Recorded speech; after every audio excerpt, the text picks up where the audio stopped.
हाँ, तो मेरे डियर स्टूडेंट्स, कैसे हैं आप लोग? आप लोग एकदम बेहतरीन होंगे और बढ़िया होंगे। और जो एटॉमिक स्ट्रक्चर का फर्स्ट पार्ट का लेक्चर डाले थे वो देख लिए होंगे। आज जो है सेकेंड पार्ट है और आज के लेक्चर में जो हम लोग स्ट्रक्चर ऑफ एटम को खत्म कर लेंगे। ठीक है, तो आप लोग बढ़िया से देखिए। और जैसे ही चैप्टर खत्म हो जाता है तो कोई रेफरेंस बुक लेकर के जो है आप लोग ऑब्जेक्टिव सॉल्व करने का कोशिश करिए और न्यूमेरिकल सॉल्व करने का कोशिश करिए। सारा क्वेश्चन आपसे जो है बनने लगेगा।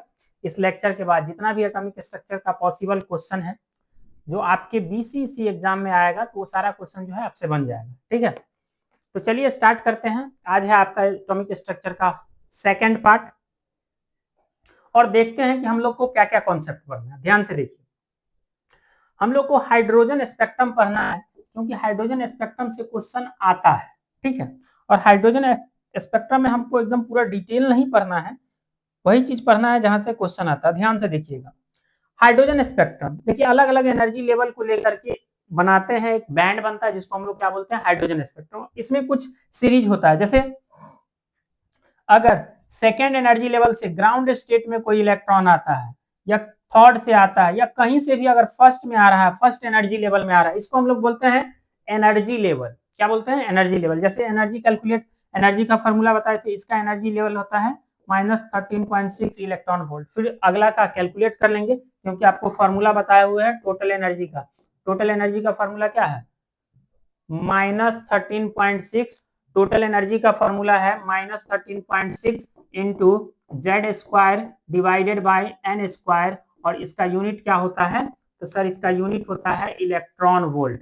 इसका यूनिट क्या होता है? Electron volt. तो इससे हम लोग फर्स्ट का भी निकाल सकते हैं, सेकंड का भी, थर्ड का भी, फोर्थ का। तो इस तरीके से जो है एनर्जी लेवल सबका निकाला गया और अलग अलग सीरीज डिफाइन किया गया कि अगर कहीं से भी अगर पहला वाला एनर्जी लेवल में आ रहा है तो उस सीरीज का नाम दिया गया लाइमन सीरीज। उस सीरीज का क्या नाम दिया गया? Lyman series. कहीं से भी इलेक्ट्रॉन अगर दूसरा वाला एनर्जी लेवल में आ रहा है तो इसको हम लोग बोलते हैं बामर सीरीज। क्या बोलते हैं इसको हम लोग? बामर सीरीज। और कहीं से भी अगर इलेक्ट्रॉन तीसरा वाला एनर्जी लेवल में आ रहा है तो इसको हम लोग बोलते हैं पैस्चन सीरीज। क्या बोलते हैं? पैस्चन सीरीज। कहीं से भी अगर चौथा वाला में आ रहा है तो ब्रैकेट सीरीज, फिर पांचवें वाला में आ रहा है तो फंड सीरीज, और अगर 6 वाले में आ रहा है, छठा वाले में आ रहा है तो इसको हम लोग क्या बोलते हैं? Humphry series. तो अलग अलग जो है इलेक्ट्रॉन के ट्रांजिशन के बेस पे अलग अलग सीरीज बना हुआ है। कहीं से भी फर्स्ट में आएगा तो लाइमन सीरीज, सेकंड में आएगा तो बामर सीरीज, थर्ड में आएगा तो पैसन सीरीज, फोर्थ में आएगा तो ब्रैकेट सीरीज, फिफ्थ में आएगा तो फंड सीरीज, छठे में आएगा तो हम्फ्री सीरीज। ठीक है, अच्छा यहाँ पे एक चीज और हम लोग डिफाइन करते हैं। जैसे लाइमन सीरीज में पहला लाइन इसका क्या है? तो पहला लाइन है सर, जब ये दूसरा एनर्जी लेवल से पहला ऑर्बिट में आएगा तो इसको हम लोग क्या बोल देंगे? First line of Lyman series. तो अगर हम लोग बात करेंगे कि sir first line of Lyman series किसको बोलेंगे? First line of Lyman series. First line of Lyman series. ध्यान से देखिए, तो first line of Lyman series कौन है? तो जब सर इलेक्ट्रॉन कहां से जाएगा? 2 से लेकर के कहां पे जाएगा? 1 पे। तो इसको हम लोग क्या बोल देंगे सर? कि ये लाइमन सीरीज का फर्स्ट लाइन है। क्योंकि कभी कभी आपको दे देगा कि लाइमन सीरीज के फर्स्ट लाइन का वेवलेंथ क्या होगा, तो उसको हम लोग रेडबर्ग फार्मूला से निकालेंगे। आगे रेडबर्ग फार्मूला बताए हुए हैं, तो इसलिए ये जानना है। जैसे हमसे पूछेगा कि बामर सीरीज है तो इसका फर्स्ट लाइन क्या है? तो बामर सीरीज में पहला जो स्पेक्ट्रल लाइन आ रहा है वो कहां से आएगा? तीसरा से 2 पे। तो तीसरा से अगर दूसरा पे जाएंगे तो वो हो गया बामर सीरीज का फर्स्ट लाइन। एक होता है लास्ट लाइन, एक क्या होता है? ध्यान से देखिएगा, एक क्या होता है? Last line. और ये हम लोग लाइमन सीरीज का ही देख रहे हैं। तो इसका लास्ट लाइन क्या होगा? सबसे लास्ट वाला इन्फिनिटी से 1 पे आएगा। कहां से? इन्फिनिटी से अगर 1 पे आ रहा है तो उसको हम लोग क्या बोलेंगे? Last line of बामर series. क्योंकि वेवलेंथ निकालने के लिए पूछ देगा हम लोग से, है ना। जैसे इसको हम लोग अप्लाई करके ही देख लेते हैं थोड़ा सा, है ना। अप्लाई करके ही देख लेते हैं फॉर्मूला, है ना। ये है रेडबर्ग फार्मूला। रेडबर्ग फार्मूला क्या है?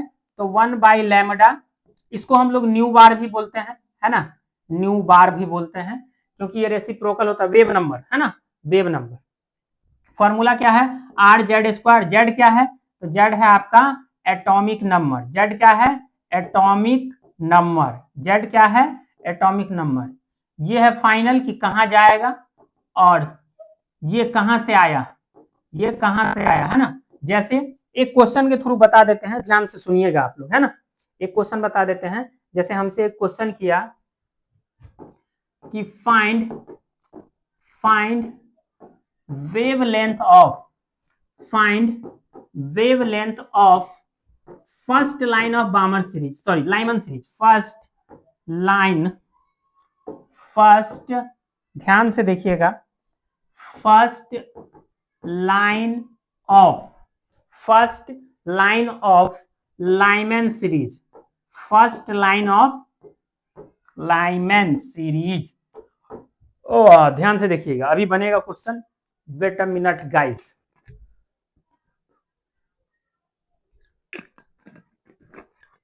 देखिए, तो लाइमन सीरीज अभी बताया आपको, ध्यान से देखिएगा, लाइमन सीरीज का फर्स्ट लाइन पूछ रहा था। फर्स्ट लाइन मतलब कहां, जब ये दूसरा से कहां पे आ रहा है, पहला पे। तो सर जब ये दूसरा से हम लोग किसको बोलेंगे, जब n बराबर 2 से कहां आ रहा है, n बराबर 1 पे, तो इसको हम लोग क्या बोलते हैं सर, इसको हम लोग बोलते हैं first line of Lyman series. क्या बोलते हैं sir, first line of Lyman series, है ना।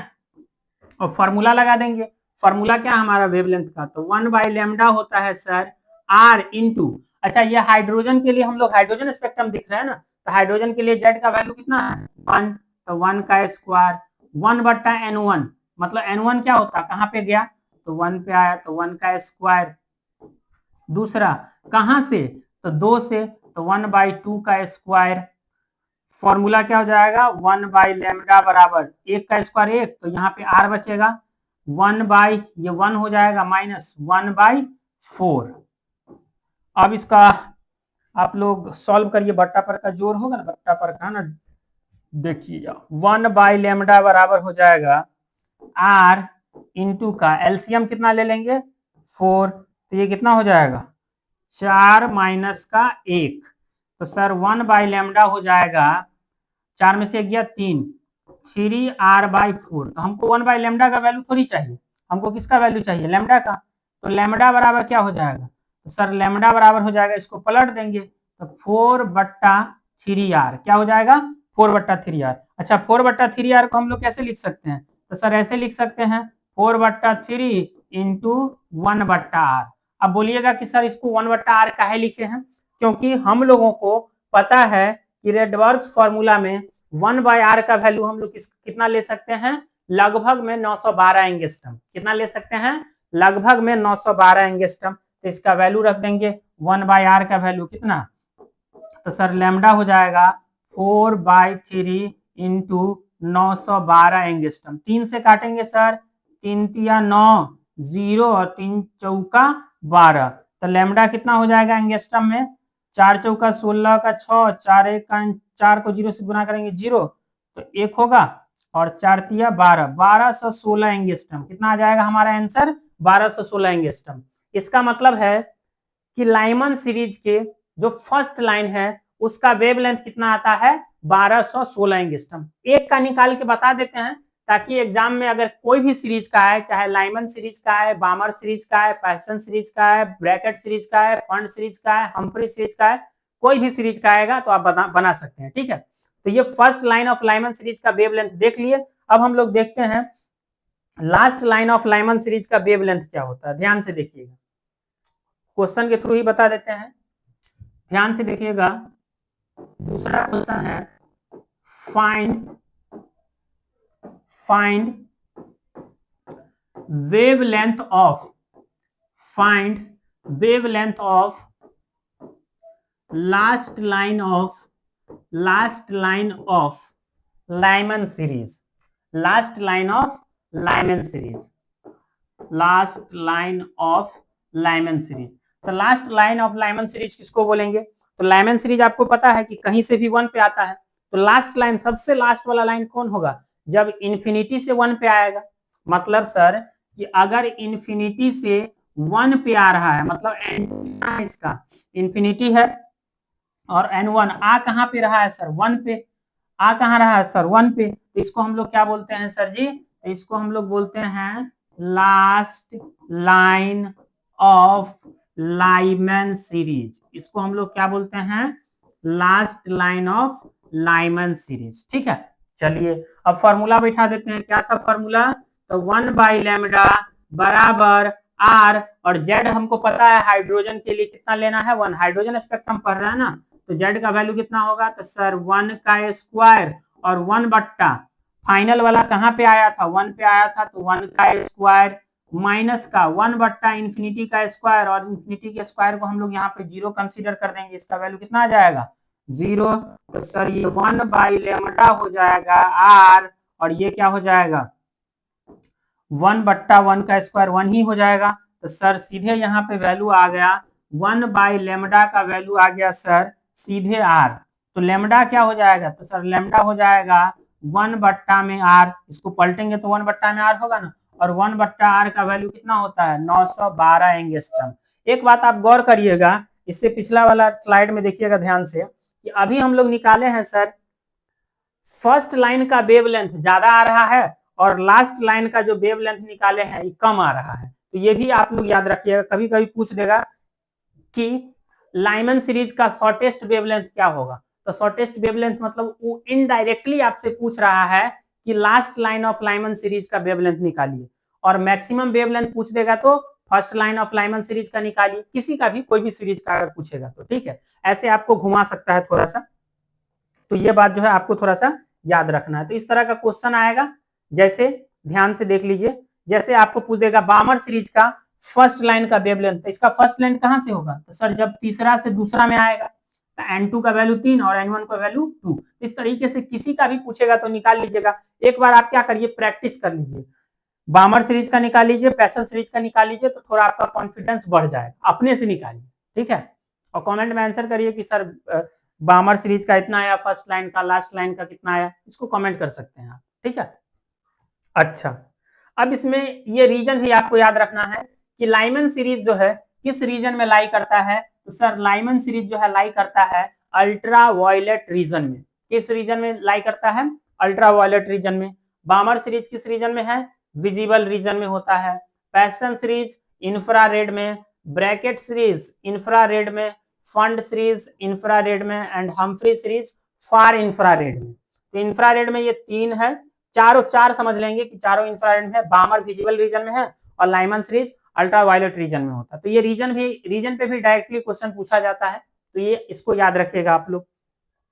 नेक्स्ट रेडबर्ग फॉर्मूला हम लोग देख लिए। अच्छा कभी कभी ये क्वेश्चन पूछता है आपसे total number of spectral line कितना होगा ये बताइए, तो ये बहुत ही इंपॉर्टेंट है, आप फॉर्मूला याद रखिएगा total number of spectral line का, जिसमें बता दिए हैं कि n2 क्या है हायर एनर्जी लेवल, और n1 क्या है लोअर एनर्जी लेवल।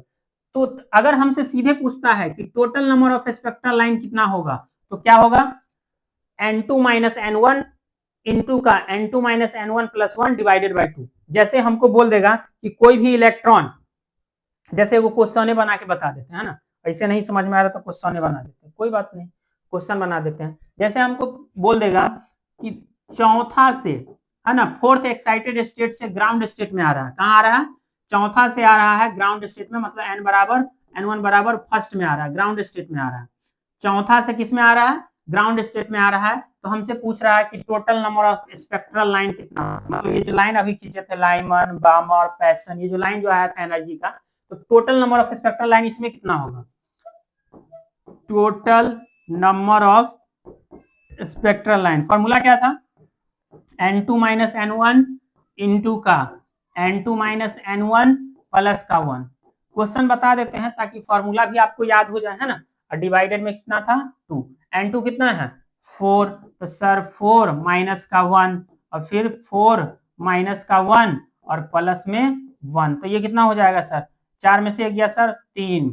अच्छा डिवाइडेड में कितना था 2, डिवाइड में कितना था 2, ध्यान से देखिएगा यहाँ ये 4 बचा, यहाँ 4 में से गया 3, 3 और 1 फिर से कितना हो जाएगा 4, तो 4 चौका 16 डिवाइडेड बाई 2, तो 16 बाई 2 कितना हो जाएगा 8, तो 8 गो स्पेक्ट्रल लाइन बनेगा।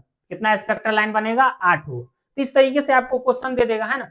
जैसे कह देगा कि फर्स्ट एक्साइटेड स्टेट से ग्राउंड स्टेट में आ रहा है, तो फर्स्ट एक्साइटेड स्टेट का मतलब क्या सेकेंड वाले ऑर्बिट से, है ना। फर्स्ट एक्साइटेड स्टेट का मतलब क्या, सेकंड वाला, थर्ड एक्साइटेड स्टेट का मतलब क्या, फोर्थ वाला। एक्साइटेड वाला कॉन्सेप्ट जो है आपको पिछले वीडियो में समझाया है ना, तो अगर कोई जो स्टूडेंट पिछला वीडियो नहीं देखे हैं तो प्लीज जाकर के पहले पिछला वाला देखिए, उसमें बहुत सारा कॉन्सेप्ट बताया है, तब जाके ये देखिएगा तो थोड़ा और ज्यादा समझ में आएगा। ठीक, ये तो अभी भी समझ में आएगा लेकिन थोड़ा और बढ़िया से आएगा जब आप पिछलका वाला लेक्चर देख के आइएगा तब। ठीक है, और मजा आएगा काफी आपको क्वेश्चन या कोई भी कॉन्सेप्ट जो बता रहे हैं उसको समझने में। ठीक है, अच्छा ये देख लीजिए। अच्छा, एसएल का मतलब क्या है, ये स्पेक्ट्रल लाइन है, आप लोग नहीं समझ गए लिख देते हैं स्पेक्ट्रल लाइन। एसएल का मतलब क्या है, स्पेक्ट्रल लाइन। अच्छा, स्पेक्ट्रल लाइन का फॉर्मूला अगर किसी सीरीज में पूछ दे कि लाइमन सीरीज में स्पेक्ट्रल लाइन का फॉर्मूला, मतलब चौथा से जा रहा है लाइमन सीरीज में, तो total number of spectral line क्या होगा, तो इसका फॉर्मूला होगा n2 माइनस n1, और जहां पे n1 क्या होगा, नंबर ऑफ पार्टिकुलर सीरीज। जैसे लाइमन सीरीज के लिए, जैसे अगर हमसे लाइमन सीरीज में पूछ देगा लाइमन सीरीज तो लाइमन सीरीज में हमको पूछ देगा, तो सर लाइमन सीरीज में जो है n1 का वैल्यू कितना आ जाएगा 1, फर्स्ट सीरीज है। बामर सीरीज में पूछेगा तो सर बामर सीरीज में पूछ देगा, सर ऐसा क्वेश्चन एगो लेके आए हैं बताएंगे आपको, बामर सीरीज में पूछेगा तो सर n का वैल्यू कितना होगा 2, लाइमन बामर। पैशन में पूछेगा तो n का वैल्यू 3 होगा। तो यहाँ पे जो n1 का वैल्यू है ये पार्टिकुलर सीरीज का नंबर लिखना है यहाँ पे। ठीक है, जब हमसे पार्टिकुलरली पूछेगा किसी सीरीज में कि बामर सीरीज में कितना है स्पेक्ट्रल लाइन, पैशन सीरीज में कितना है, फंड सीरीज में कितना है, तब जाकर के ये फॉर्मूला पुट करना है। इस पे आपको एगो क्वेश्चनों भी लेके आए हैं, ठीक है, बताएंगे आपको। चलिए, थोड़ा बोलते बोलते प्यास लग जाता है भाई, है ना, कोई बात नहीं, पानी पी लेते हैं, खत्म हो जाएगा तो क्लास खत्म कर देंगे, पानी खत्म हो जाएगा। माइकवा चल रहा है ना रे।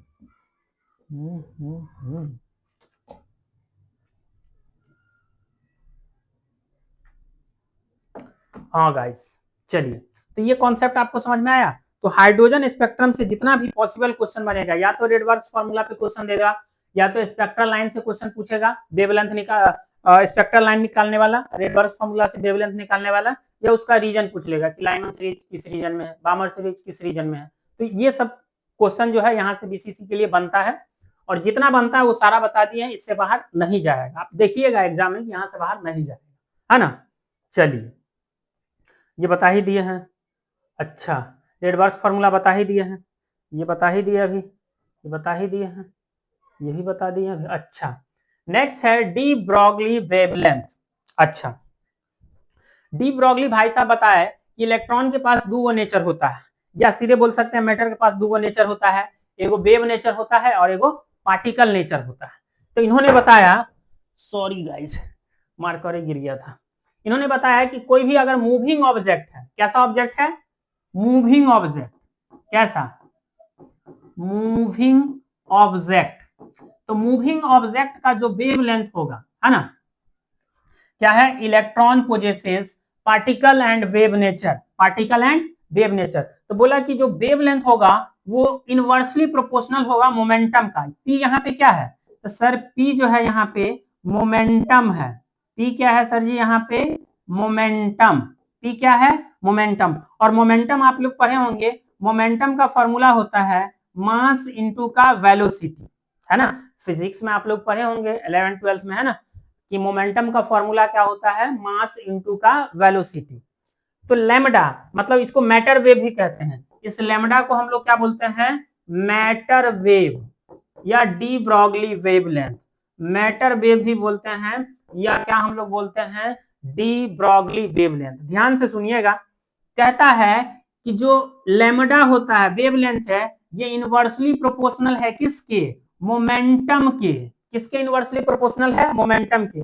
ये साइन यहां से हटेगा तो यहाँ पे एक कांस्टेंट आएगा, ये कांस्टेंट है h, और इसको हम लोग इस h को बोलते हैं प्लैंक्स कांस्टेंट, इस h को हम लोग क्या बोलते हैं, प्लैंक्स कांस्टेंट, इस h को हम लोग क्या बोलते हैं, प्लैंक्स कांस्टेंट। ठीक है, इसका जो वैल्यू होता है, हालांकि बता चुके हैं प्लैंक्स क्वांटम थ्योरी में कि h का वैल्यू कितना होता है, 6.626 into 10 to the power -34 joule second. ठीक है, 6.626 इंटू 10 का पावर -34 जूल सेकेंड। अच्छा, मोमेंटम का फॉर्मूला भी देख लिए, मास इंटू वेलोसिटी, इसको काइनेटिक एनर्जी के टर्म में लिखेंगे तो इसका फॉर्मूला हो जाएगा h√2m इंटू के। मास है, m यहाँ पे मास है, और के क्या है, काइनेटिक एनर्जी, जिसका निकालेंगे हम लोग वेवलेंथ, उसका काइनेटिक एनर्जी। ठीक है। अच्छा, पोटेंशियल के टर्म में लिखेंगे तो काइनेटिक एनर्जी का फॉर्मूला जो होता है ये होता है चार्ज इनटू का अप्लाइड पोटेंशियल भी यहाँ पे वेलोसिटी नहीं है गाइस, भी नॉट बना दो इसको, भी वेलोसिटी नहीं है, भी है यहाँ पे अप्लाइड वोल्टेज, भी यहाँ पे क्या है, अप्लाइड वोल्टेज, भी यहाँ पे क्या है, अप्लाइड वोल्टेज। तो अगर डी ब्रॉगली वेवलेंथ से अगर कोई क्वेश्चन पूछता है तो इसी फॉर्मूले पे क्वेश्चन होगा, इससे बाहर नहीं होगा, है ना। चलिए, तो ये डी ब्रॉगली वेवलेंथ कैसे निकालेंगे तो इसका शॉर्टकट में बता दिए, इतना आपको याद रखना है, ज्यादा जो है इसकी हिस्ट्री में नहीं जाना है आपको, है ना। आपको एग्जाम में क्वेश्चन ना सॉल्व करना है भाई कि पूरा इसका हिस्ट्री पढ़िएगा, नहीं सर, क्वेश्चन सॉल्व करना है। तो क्वेश्चन सॉल्व करना है तो बस इतना आपको देखना है, ठीक है। ओके सर जी, आगे बताइए। अच्छा, आगे है कि number of wavelength required to complete one cycle in nth orbit. nth orbit में कितना जो है इसका वेवलेंथ होगा, उसका फॉर्मूला है 2 पाई rn, मतलब radius of nth orbit into n into का लैम्डा n। जैसे थर्ड ऑर्बिट के लिए बोल रहे तो 3 हो जाएगा यहाँ पे 3 लैम्डा, ठीक है। n क्या है, नंबर ऑफ ऑर्बिट, और rn क्या है, रेडियस ऑफ nth ऑर्बिट। इस पे भी एक क्वेश्चन होगा, उसको हम लोग देखेंगे, ठीक है। अच्छा, इलेक्ट्रॉन के लिए अगर वोल्टेज के टर्म में अगर लैम्डा का v क्या है, यहाँ पे वोल्टेज है, v क्या है सर, यहाँ पे वोल्टेज है, तो लैम्डा का फॉर्मूला क्या है इलेक्ट्रॉन के लिए, किसके लिए है, इलेक्ट्रॉन के लिए 150 रूट के अंदर 150 डिवाइडेड बाई v। अच्छा, रूट के अंदर 150 है, इसको चेंज करेंगे, रूट से बाहर अगर निकालेंगे तो कितना होगा, अगर 144 रहता तो 12 होता, 150 है तो लगभग जो है ये 12.24 होगा, डिवाइडेड बाय अप्लाइड वोल्टेज, और लैम्डा जो है यहाँ पे आएगा एंगस्ट्रॉम में। किसमें आएगा, लैम्डा का जो वैल्यू फाइनल आंसर आएगा वो किसमें आएगा, एंगस्ट्रॉम में, ठीक है। तो ये आपको ध्यान रखना है। नेक्स्ट बात कर रहे हैं हम लोग, नेक्स्ट कौन सी, अच्छा नेक्स्ट है हाइजेनबर्ग अनसर्टेनिटी प्रिंसिपल। हाइजेनबर्ग जो है बोले हुए थे कि एक साथ हम लोग इलेक्ट्रॉन के पोजीशन और मोमेंटम को फाइंड नहीं कर सकते, है ना। एक साथ साइमल्टेनियसली जो है इलेक्ट्रॉन की पोजीशन और मोमेंटम को फाइंड करना जो है इम्पॉसिबल है ना। और मान लिए हैं कि यहाँ पे जैसे डेल्टा एक्स को माना गया है कि ये क्या है, अनसर्टेनिटी इन पोजीशन। अच्छा, डेल्टा पी है अनसर्टेनिटी इन मोमेंटम, तो डेल्टा भी बोल देते हैं कि सर ये है uncertainty in velocity, uncertainty in velocity. तो डेल्टा एक्स और मोमेंटम का जो प्रोडक्ट होगा ये तो इक्वल होगा h/4 पाई का, या ग्रेटर देन होगा h/4 पाई से, ठीक है। अगर हम लोग को न्यूमेरिकल सॉल्व करना है तो न्यूमेरिकल के लिए इसको इक्वल मान लेंगे। फॉर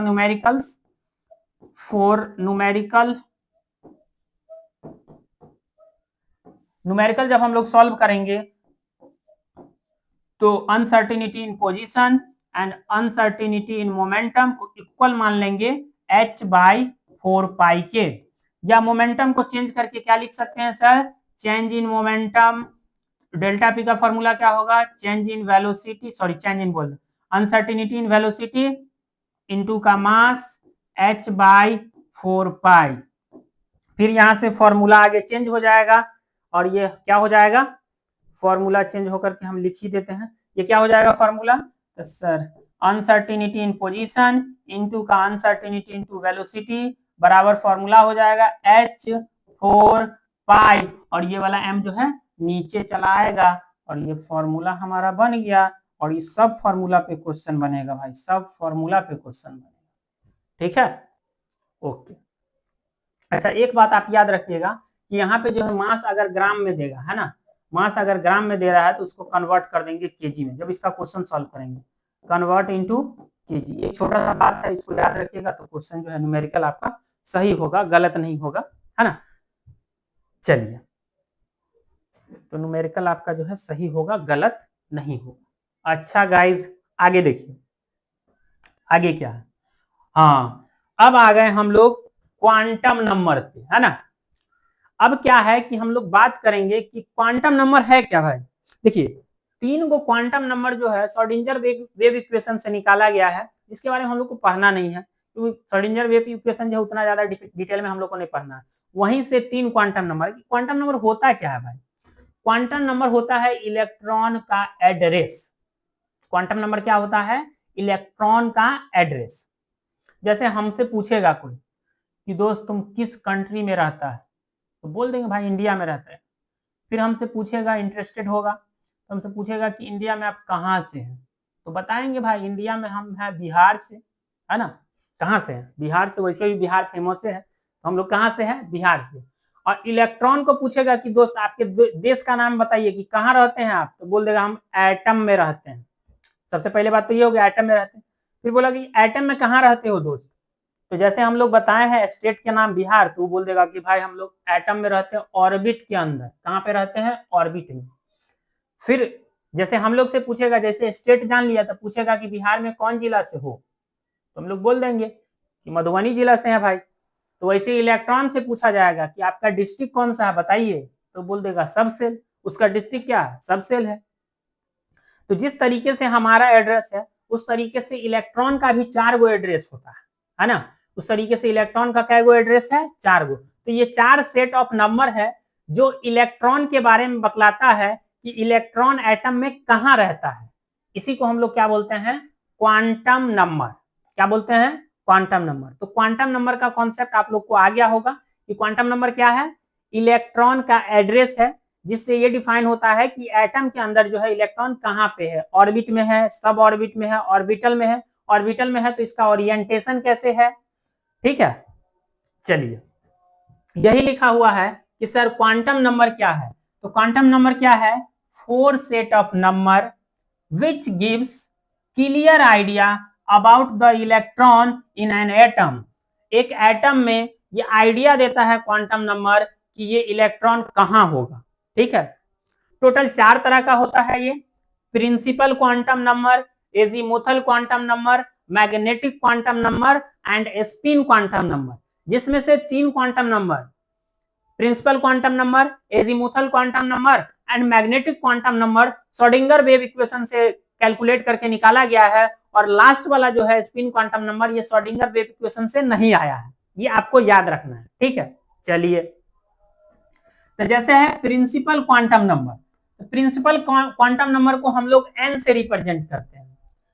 प्रिंसिपल क्वांटम नंबर को हम लोग किससे रिप्रेजेंट करते हैं, एन से। और ये आइडिया देता है ऑर्बिट के बारे में, है ना।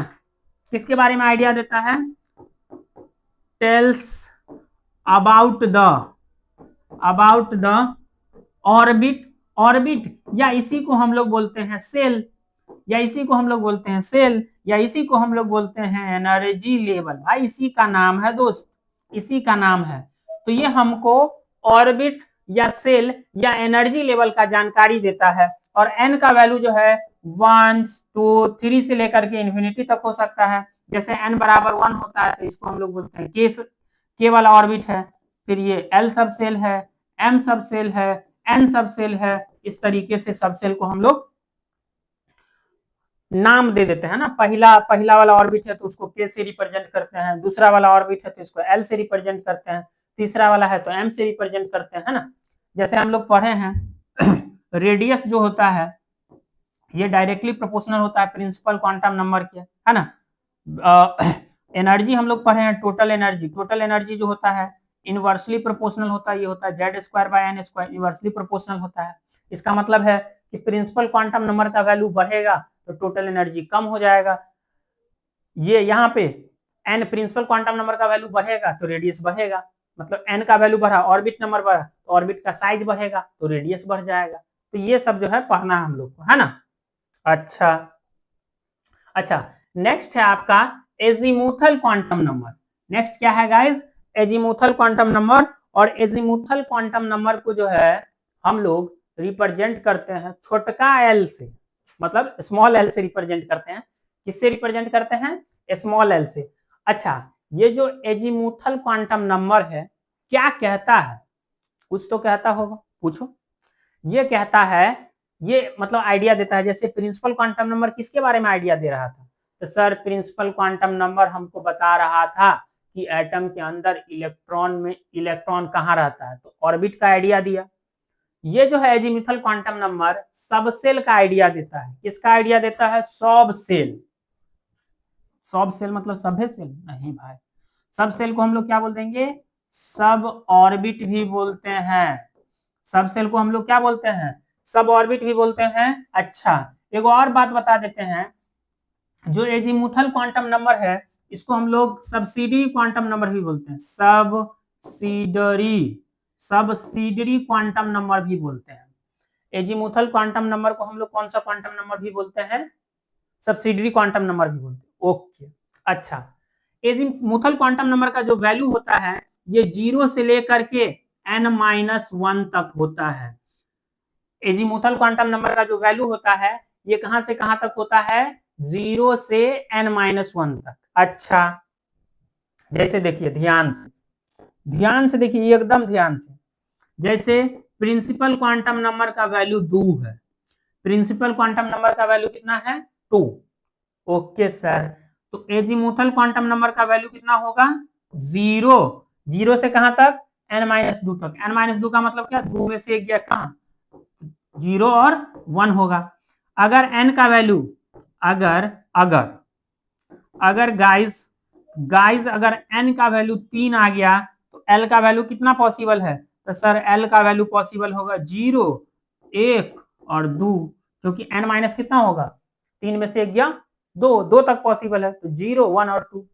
अगर गाइस अगर ये हो जाए, इफ प्रिंसिपल क्वांटम नंबर का वैल्यू 6 हो जाए, 6, तो L का वैल्यू कितना होगा सर? 0, 1, 2, 3, 4, 5 तक हो जाएगा। ठीक है, अच्छा, अब L के वैल्यू पे डिपेंड करता है कि हमारा सबसेल कौन सा हो। तो हम लोग को 4 तरह का सबसेल पढ़ना है। कितने तरह का गाइस? तो गाइस 4 तरह का सबसेल पढ़ना है। अगर L का वैल्यू 0 आता है तो एगो सब सेल का नाम दे दिए, इसको हम लोग बोलेंगे S सब सेल। अगर L का वैल्यू 0 आता है तो इसको हम लोग कौन सा सब सेल बोलते हैं? S सब सेल। या उल्टा बोल सकते हैं कि S सब सेल के लिए जो एजीमुथल क्वांटम नंबर है उसका जो वैल्यू है वो 0 आता है। कितना आता है? 0 आता है। अच्छा, दूसरा होता है P सब सेल। दूसरा क्या है आपका? P सब सेल। तो ऐसा बोल सकते हैं, अगर L का वैल्यू 2 है तो P सब सेल होगा। या उल्टो बोल सकते हैं कि P सब सेल के लिए L का वैल्यू कितना होता है? तो 1 होता है। ओके, अगर L का वैल्यू 2 है तो ये होता है D सब सेल। और D सब सेल का मतलब हो गया कि अगर L का वैल्यू 2 है तो D सब सेल होगा। या उल्टा बोल सकते हैं, D सब सेल के लिए L का वैल्यू गाइस कितना होता है? 2 होता है। कितना होता है? 2 होता है। अगर L का वैल्यू 3 हो गया तो ये हो जाएगा F सब सेल। अगर L का वैल्यू 3 हो गया तो ये कैसा हो गया? F सब सेल। या ऐसा बोल सकते हैं कि F सब सेल के लिए L का वैल्यू कितना होगा? 3। आई होप कि वाला बढ़िया से एकदम समझे में आ गया होगा। आ गया ना गाइस समझ में? पता था हमको कि आपको आ जाएगा समझ। यू आर वेरी विद्वान, टैलेंटेड है भाई, है। आप लोग समझ जाइए। तो रॉकेट साइंस थोड़े है भाई, एकदम इजी बात सब है ना। रॉकेट साइंस थोड़े है, इजी बात है, इजी बात है। ओके गाइस, इतना हम जान ली और जानेंगे, है ना। इतना ही नहीं, अभी और सुनिए। हाँ, और सुनिए अभी। देखिए, number of subshell in nth orbit. एक मतलब nth ऑर्बिट में जैसे हमको बोल देगा 4th ऑर्बिट में सबसेल क्या होगा, तो वो n के ही बराबर होगा। किसके बराबर होगा? n के बराबर होगा। अच्छा सर, अच्छा, यहाँ पे एक इंपॉर्टेंट फॉर्मूला, इस पे क्वेश्चन बनाएंगे हम लोग। ऑर्बिटल एंगुलर मोमेंटम का यहाँ फॉर्मूला होता है रूट अंडर L इंटू का L+1 h/2 या कट h, है ना। अच्छा सर, L क्या है? तो L तो आपको पता है। L क्या है? Azimuthal quantum number. L क्या है गाइस? तो गाइस L है आपका एजीमुथल क्वांटम नंबर। ठीक है सर, ये वाला बात आप बता ही दिए। और भी बात बताएंगे, तनका देर आप लोग रुकिए। अच्छा हाँ, अभी और बात बताइए, और बात बताइए, और बात बताइए। अच्छा फिर क्वेश्चन करेंगे, मजा आएगा। आप लोग रुकिए, अभी मजा आएगा, स्प्राइट भी आएगा। देखिए नेक्स्ट हम लोग बात कर रहे हैं मैग्नेटिक क्वांटम नंबर। नेक्स्ट किसका बात कर रहे हैं? मैग्नेटिक क्वांटम नंबर, ठीक है। तो मैग्नेटिक क्वांटम नंबर किसके बारे में बताता है? Tells about the number of orbitals in the subshell. मतलब ये ऑर्बिटल्स के बारे में आइडिया देता है। अब शुरू से पढ़िए। प्रिंसिपल क्वांटम नंबर ऑर्बिट के बारे में बतलाता है, ऑर्बिट का आइडिया देता है। एजीमुथल क्वांटम नंबर सब ऑर्बिट के बारे में आइडिया देता है। एंड मैग्नेटिक क्वांटम नंबर किसके बारे में आइडिया देता है? ऑर्बिटल के बारे में आइडिया देता है। किसके बारे में आइडिया देता है? ऑर्बिटल के बारे में आइडिया देता है। अच्छा, मैग्नेटिक क्वांटम नंबर का जो वैल्यू होता है ये -L से लेकर के +L तक होता है, इंक्लूडिंग जीरो। इंक्लूडिंग जीरो, जैसे कि सर जी, जैसे कि देखिए अगर L का वैल्यू 0 है तब तो कोई बातें नहीं है, M का वैल्यू सर 0 ही होगा, ये तो कोई सवाल ही नहीं है। अगर L का वैल्यू 0 है तो M का वैल्यू क्या होगा? 0 ही होगा। अगर L का वैल्यू 0 है तो M का वैल्यू क्या होगा? 0 ही होगा। अच्छा सर, और आगे तनी बताइए। अच्छा आगे बताते हैं, देखिए अगर अगर L का वैल्यू 1 है, अच्छा तो M का वैल्यू क्या होगा? तो सर M का वैल्यू होगा आपको 1 0 -1 0 और +1। यही तो लिखा हुआ है सर, यही तो लिखा हुआ है। मैग्नेटिक क्वांटम नंबर का वैल्यू क्या होगा? -L से +L तक, इंक्लूडिंग 0। अच्छा अच्छा, L का वैल्यू अगर 1 आता है, 1 का मतलब क्या? P वाला सबसेल, P वाला सबसेल। कैसा सबसेल? P subshell. तो इसमें 3 गो ऑर्बिटल बनता है, 3 गो वैल्यू आया ना, तो इसका 3 गो ऑर्बिटल बनता है। कितना ऑर्बिटल बनता है? 3 गो ऑर्बिटल बनता है, ठीक है। इसका नाम होता है, जैसे इसको पीजेड बोलते हैं, हालांकि बाद में देखेंगे ये पीएक्स या पीवाई हो सकता है, ये पीवाई हो सकता है। इसमें ये वैल्यू है -1, ये 0 और ये +1, ठीक है। तो इस एस वाला का भी बता देते हैं। जैसे एस वाला में एल का वैल्यू कितना आया? 0। तो 0 का मतलब क्या सर? कौन सा सबसेल? एस वाला सबसेल। अभी तो बता के आया हूं, अभी तो बता के आए हैं। क्या बता के आए हैं? कि एल का वैल्यू 0 होगा तो कौन सा सबसेल होगा? एस सबसेल होगा। कौन सा सबसेल होगा? एस सबसेल होगा। और एस सबसेल में एक ही वैल्यू आया तो यहाँ पे एक ही ऑर्बिटल बनेगा। कितना ऑर्बिटल बनेगा सर?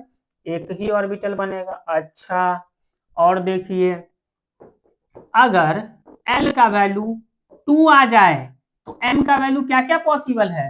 तो सर एम का वैल्यू पॉसिबल है -2, -1, 0, +1 और +2। तो कै गो वैल्यू पॉसिबल हुआ सर? 1 गो, 2 गो, 3 गो, 4 गो, 5 गो। तो सर ऑर्बिटल कै गो बना देंगे? तो सर ऑर्बिटल बना देंगे 5 गो, 2 3 4 और 5, 5 गो ऑर्बिटल बन जाएगा। ठीक है सर। अच्छा सर, अगर L का वैल्यू आ गया 3 तो M का वैल्यू क्या क्या पॉसिबल होगा सर? तो M का वैल्यू पॉसिबल, अच्छा L का वैल्यू 2 का मतलब क्या हो गया? D subshell, D subshell. और D सबसेल में क्या गो ऑर्बिटल? 5 गो। P सबसेल में क्या गो ऑर्बिटल? 3 गो। अच्छा, एफ सबसेल भी देखिए, एल का वैल्यू 3 का मतलब क्या सर? कौन सा subshell? F subshell, F subshell, F subshell. L का वैल्यू 3 का मतलब क्या? F subshell. अच्छा सर, एफ सबसेल है तो एम का वैल्यू क्या क्या पॉसिबल है? -3 से लेके +3 तक। तो सर -3, -2, -1, 0, +1, +2 एंड +3। तो कै गो वैल्यू हो गया सर? 1, 2, 3, 4, 5, 6, 7। तो सर यहाँ पे ऑर्बिटल कै गो बनेगा? 7 गो। हॉस्पिटल नहीं, ऑर्बिटल। 1, 2, 3, 4, 5, 6, 7, ठीक है। 7 गो ऑर्बिटल बन गया। ये सब जो है ना आपको ध्यान रखना है। अच्छा, एक ऑर्बिटल में जो है मैक्सिमम 2 गो इलेक्ट्रॉन आ सकता है। एक ऑर्बिटल में जो है मैक्सिमम कितना इलेक्ट्रॉन आ सकता है गाइस? एक ऑर्बिटल में मैक्सिमम गाइस 2 इलेक्ट्रॉन आ सकता है। कितना इलेक्ट्रॉन आ सकता है? 2 इलेक्ट्रॉन। देखिए कैसे। अच्छा दिखाते हैं आपको। अच्छा ये कुछ फॉर्मूला है, इसको आप याद रख लीजिएगा, है ना।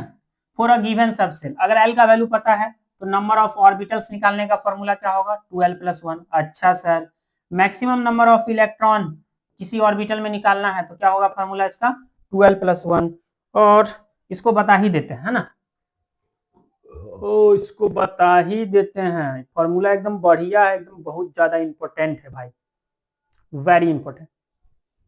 जैसे हमसे पूछेगा कि एस सब सेल में बताइए कितना इलेक्ट्रॉन है।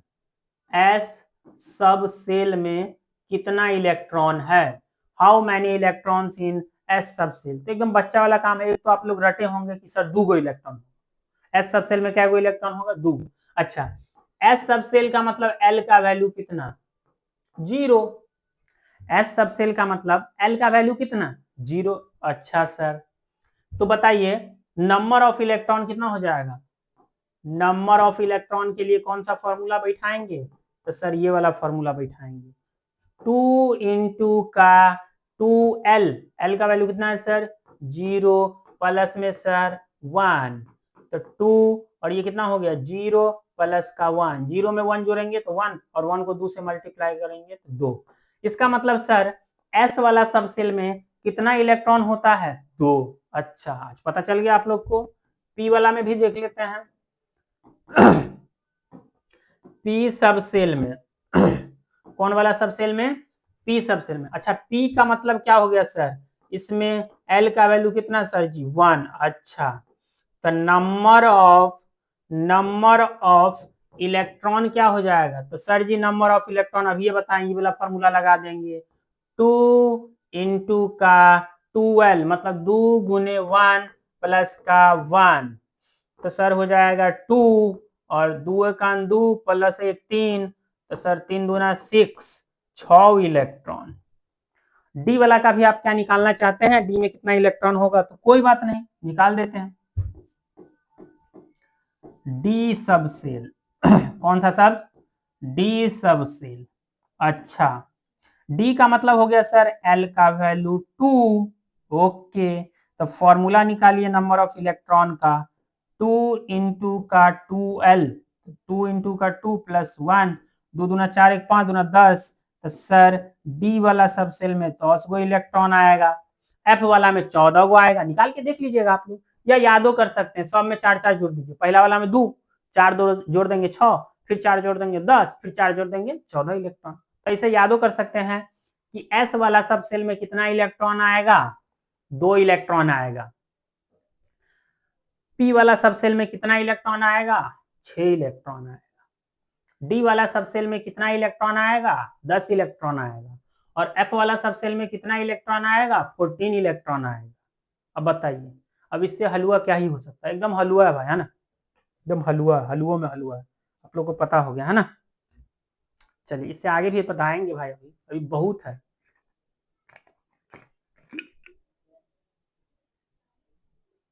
अभी बहुत है भाई, बहुत टाइम बाकी है।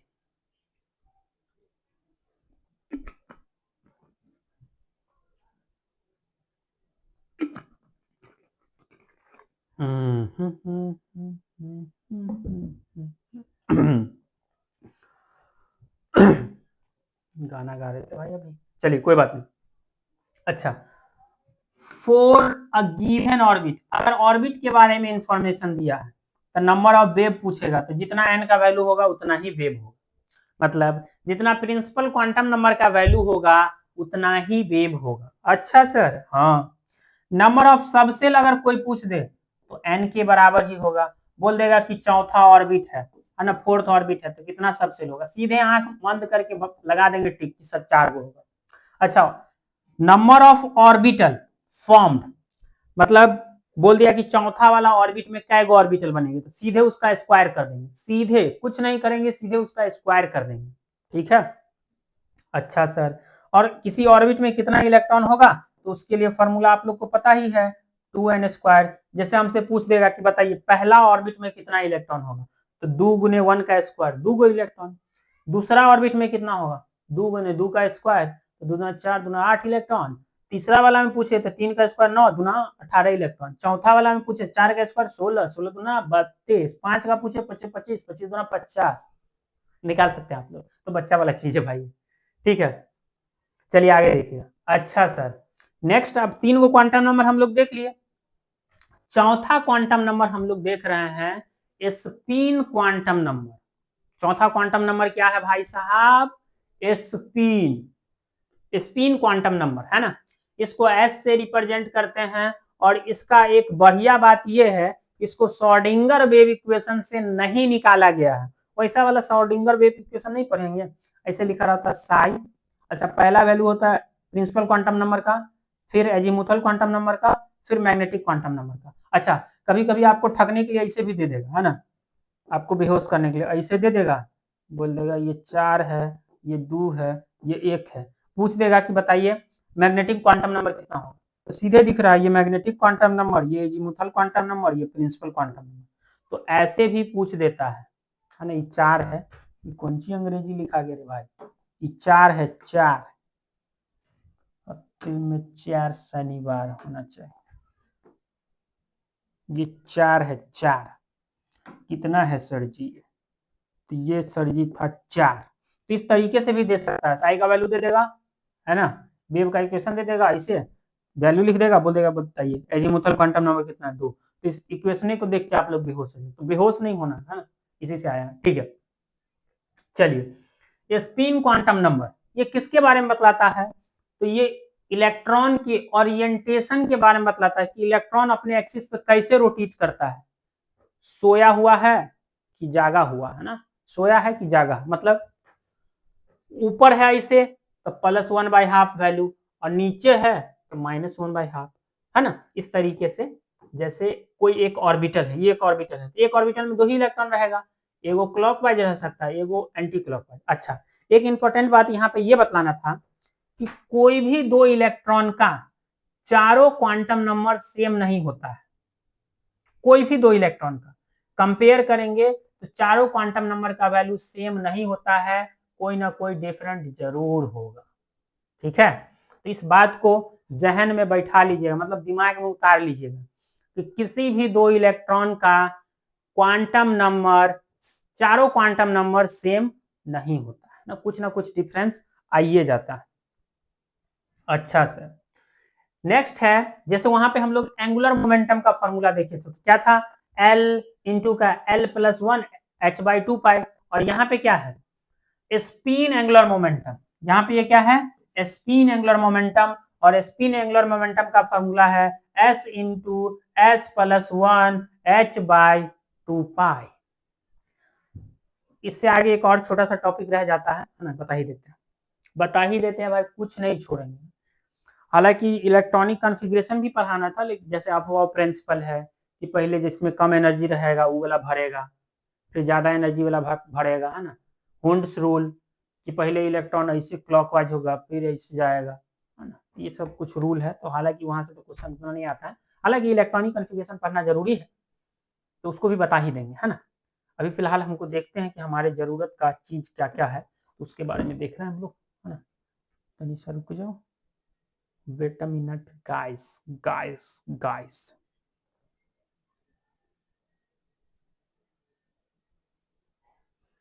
एक मिनट।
कुछ इंपॉर्टेंट बहुत ज्यादा कॉल आ गया था इसलिए लेना पड़ा, है ना। चलिए कोई बात नहीं, इधर देखिए नोड्स क्या होता है। नोड्स वो जगह है जहां पे इलेक्ट्रॉन की पाने की संभावना लगभग 0 है, तो इसको हम लोग बोलते हैं नोड्स। क्या बोलते हैं? नोड्स। अच्छा, कुछ फॉर्मूला है जो आपको याद रखना है क्वेश्चन सॉल्व करने के लिए कि नंबर ऑफ एंगुलर नोड क्या होता है। तो एंगुलर नोड उतना ही होगा जितना उसका एजीमुथल क्वांटम नंबर का वैल्यू होगा। तो एल का जितना वैल्यू होगा वो नंबर ऑफ एंगुलर नोड होगा। अच्छा, रेडियल नोड या स्फेरिकल नोड का फॉर्मूला है n माइनस एल माइनस 1। इसको हम लोग बोलते हैं रेडियल और स्फेरिकल नोड। और टोटल नोड का formula n minus 1। Total node का फॉर्मूला क्या होगा? n minus 1। टोटल नोड कैसे होगा? एंगुलर नोड और स्फेरिकल नोड को जोड़ देंगे तो n माइनस एल माइनस 1 और प्लस में इसको l को जोड़ोगे तो ये दोनों तो कटिए ना जाएगा, तो बचेगा क्या? तो बचेगा सर n माइनस 1। ये बात तो समझे में ना आ गया कि total node n minus 1, angular node l और रेडियल और spherical node n minus L minus 1। ठीक है। अच्छा, चलिए अब हम लोग करते हैं क्वेश्चन। इसमें एक छोटा सा, बहुत छोटा सा टॉपिक है इलेक्ट्रॉनिक कॉन्फ़िगरेशन, जिसमें Aufbau principle, Hund's rule, Pauli's exclusion principle, Bohr Bury scheme, इसके बारे में जानना था। हालांकि एकदम फर्जी बात है, छोटा सा वीडियो है, मतलब 5-10 मिनट में उसको समझा देंगे। तो अगर इसमें टाइम बचता तो इसी में बता देंगे, या तो अगला वाला जो हमारा चैप्टर होगा, अगला चैप्टर आपका लेने वाले हैं, अगला चैप्टर आपके आने वाला है पीरियोडिक टेबल, है ना। तो पहले इसको देख लेते हैं, फिर बाद में पीरियोडिक टेबल में उसको बता देंगे, है ना। इलेक्ट्रॉनिक कॉन्फ़िगरेशन को पीरियोडिक टेबल में ही खत्म कर देंगे। छोटा सा चैप्टर है, एक ही वीडियो में खत्म हो जाएगा, तो उसी में आप निपटा देंगे उसको, है ना, निपटा दिया जाएगा उसको। ये थोड़ा सा बड़ा चैप्टर था ना, कंसेप्चुअल था। चलिए, हमसे पूछ रहा है, देखिए हम लोग पढ़े हैं ना बोहर थ्योरी, वहीं से क्वेश्चन है। The ratio of circumference of third and second, और रेशियो पूछा। देखिए जो सर्कमफेरेंस का जो प्रोपोर्शनलिटी होगा वो रेडियस के प्रोपोर्शनल ही होता है, और रेडियस प्रोपोर्शनल किसके होता है? एन स्क्वायर बाई जेड के। रेडियस किसके प्रोपोर्शनल होता है? एन स्क्वायर बाई जेड के। तो तीसरा और दूसरा ऑर्बिट का पूछा, किसके बारे में? हीलियम के बारे में। अच्छा, दोनों में जेड का वैल्यू क्या होगा? सेम। मतलब सर रेडियस जो है डायरेक्टली प्रोपोर्शनल होगा एन के स्क्वायर का। तो किसका किसका पूछ रहा है सर? तीसरा का पूछ रहा है सर, और दूसरका वाला का रेडियस पूछ रहा है सर। तो कुछ नहीं सर, n3 बट्टा में n2 का स्क्वायर कर देंगे सर। हाँ सर, n का वैल्यू यहाँ पे कितना रखेंगे? 3 का स्क्वायर बट्टा 2 का स्क्वायर, तो सर हो जाएगा 9 डिवाइडेड बाई 4, मतलब सर 9/4। अब बताइए, एकदम इजी क्वेश्चन था, हलवा था भाई, हलवा। तो इसका आंसर क्या आ जाएगा? 9/4। देखिए थोड़ा सा आप गलत कर सकते हैं, 4/9 हो जाएगा। कब?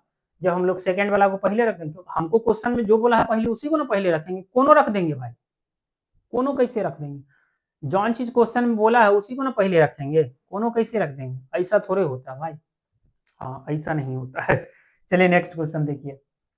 अच्छा, हमसे क्वेश्चन कह रहा है, if the radius of first orbit of hydrogen atom is x angstrom. Okay भाई साहब, then the radius of the second orbit of lithium. अच्छा अच्छा, एक बात बताइए कि रेडियस का प्रोपोर्शनलिटी है किसके?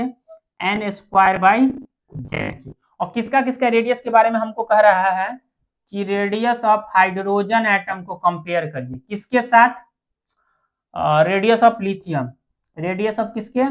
Li2 plus. ठीक है, कंपेयर कर देते हैं, कोई बात नहीं है, कंपेयर कर देंगे। 1 मिनट चा, रेडियस ऑफ Li2 प्लस। अच्छा गाइज, अच्छा ये हो गया। एन का वैल्यू कितना होगा हाइड्रोजन के लिए? ऑर्बिट नंबर हाइड्रोजन के लिए कितना है?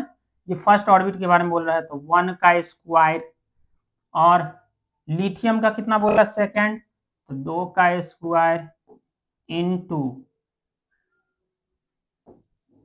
हीलियम, लिथियम है ना भाई, लिथियम, लिथियम का एटॉमिक नंबर, लिथियम का atomic number divided by hydrogen का एटॉमिक नंबर, है ना। जेड है, जेड मतलब atomic number. Radius of hydrogen दिया हुआ है x एंगस्ट्रम, कोई बात नहीं लिख देते हैं। रेडियस ऑफ लिथियम निकालना है, रेडियस जो है Li2+ का निकालना है, ठीक है। ये 1/4 होगा, लिथियम का एटॉमिक नंबर 3, हाइड्रोजन का 1, कितना हो गया 3/4। इसको गुना होगा, इसको गुना होगा, तो ये कितना हो जाएगा 3 इंटू रेडियस ऑफ Li2+ बराबर, इसको इससे गुना हो गया, इसको इससे गुना हो गया 4x। हमको रेडियस कितना निकालना है Li2+ का, तो रेडियस ऑफ Li2+ 4x बट्टा में 3 आ गया नीचे और एंगस्ट्रम, ऐसा ऑप्शन है 4x/3 एंगस्ट्रम, 4x/3 एंगस्ट्रम। ठीक है, ऐसे भी बना सकते हैं या फॉर्मूला पुट करके भी बना सकते हैं, अलग अलग तरीका ऐसे भी बना सकते हैं। चलिए नेक्स्ट। अच्छा, ये बहुत ज्यादा इंपॉर्टेंट क्वेश्चन है ना, हमसे पूछ रहा है, अभी हम लोग क्वांटम नंबर पढ़े हैं, थोड़ा सा ताजा है आपको तो ये समझ में आ गया। देखिए हमको कह रहा है which of the following set of quantum number is not possible, possible ही नहीं है। अच्छा एक बात बताइए, अगर n का वैल्यू 2 है तो l बराबर 1 तो पॉसिबल है, क्योंकि l का वैल्यू क्या होता है n-1, l का वैल्यू क्या होता है n-1। अच्छा सर, और m का वैल्यू क्या होगा, अगर l का वैल्यू 1 है तो m का वैल्यू क्या क्या पॉसिबल है सर, -1 भी पॉसिबल है, 0 भी पॉसिबल है, +1 तो 0 दिया है, ये भी तो सही है बात है। और s का वैल्यू -1/2 तो हो ही सकता है, 3 गो ऑर्बिटल में इलेक्ट्रॉन भरेगा। अच्छा सर n का वैल्यू 3 है, l का वैल्यू 2 है, ठीक है सर, m का वैल्यू 0 पॉसिबल, पॉसिबल ही है। अच्छा n का वैल्यू 2 है और l का वैल्यू 3 पॉसिबल है क्या, n बराबर 2 है और l 3 है, l क्या होता है n-1, तो 2-1 1 ना होगा, 3 कैसे हो जाएगा, सीधे गलत लिख दिया, मतलब सही वाला तो सीधे गलत। ये देख लेते हैं, n का वैल्यू 4, ठीक है, तो l का वैल्यू 2 हो सकता है, हाँ, क्योंकि n-1 होता है तो 4-1 3 तक पॉसिबल है, हाँ। अब l का वैल्यू कितना है 2 और m का वैल्यू -3 पॉसिबल है, नहीं भाई, l का वैल्यू 2 है तो वैल्यू -2 -1 0 +1 +2 पॉसिबल है, 3 कहां से होगा, ये भी गलत है, ये भी गलत। तो भाई लोग तीसरा का आंसर क्या हो जाएगा, तो तीसरा का आंसर हो जाएगा सर सी एंड डी दोनों गलत है, तो सी हो जाएगा आंसर, सी एंड डी दोनों गलत है सर, तो आंसर क्या हो जाएगा सर, तो आंसर हो जाएगा सर सी। अब देखिए क्वांटम नंबर पढ़े हैं और क्वांटम नंबर पे ही क्वेश्चन पूछा है, कितना बढ़िया क्वेश्चन था, मजा आ गया होगा आप लोग।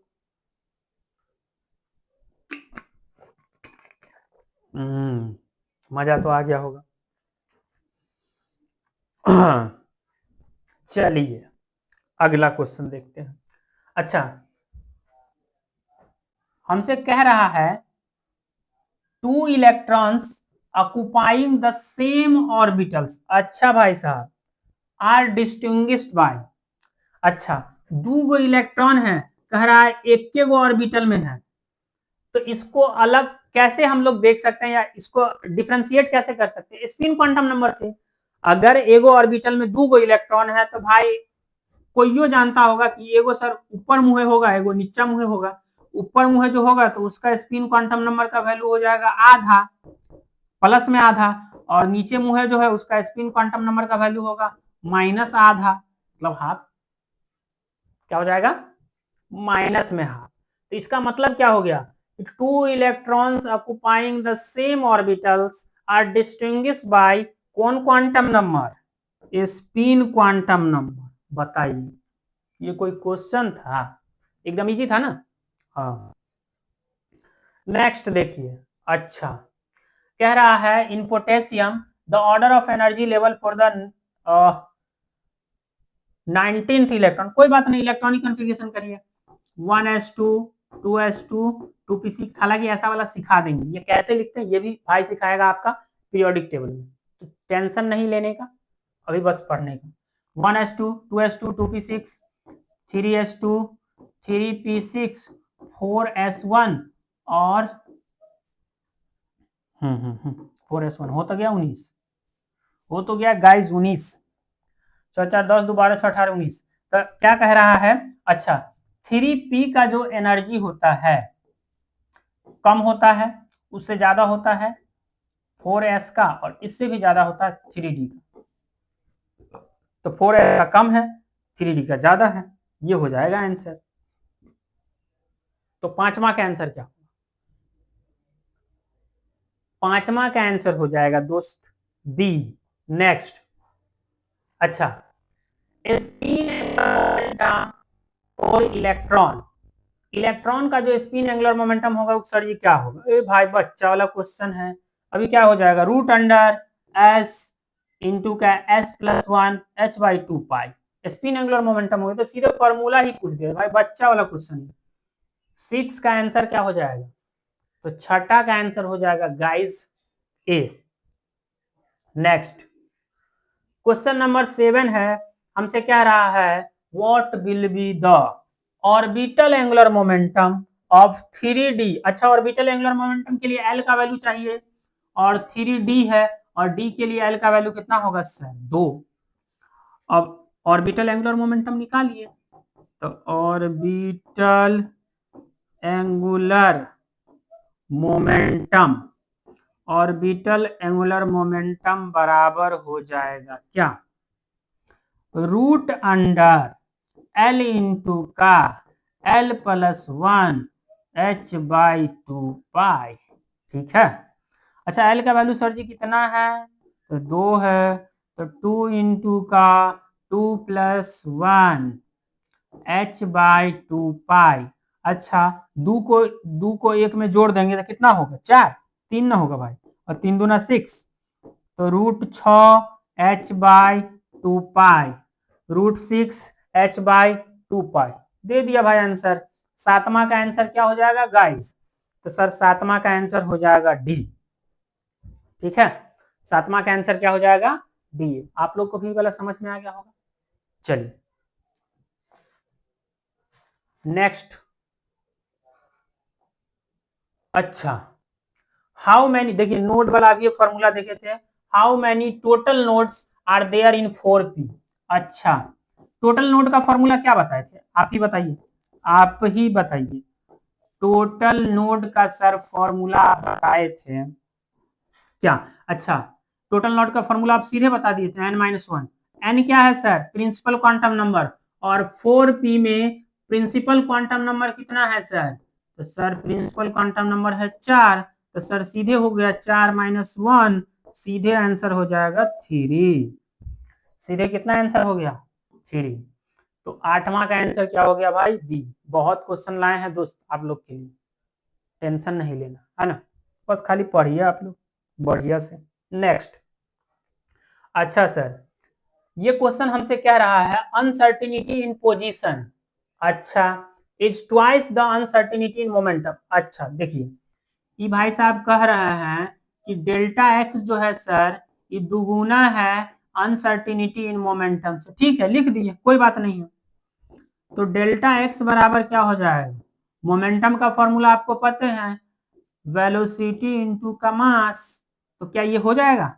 ये कंडीशन दिया हुआ है कहां पे? कंडीशन दिया हुआ है कहां पे? क्वेश्चन में।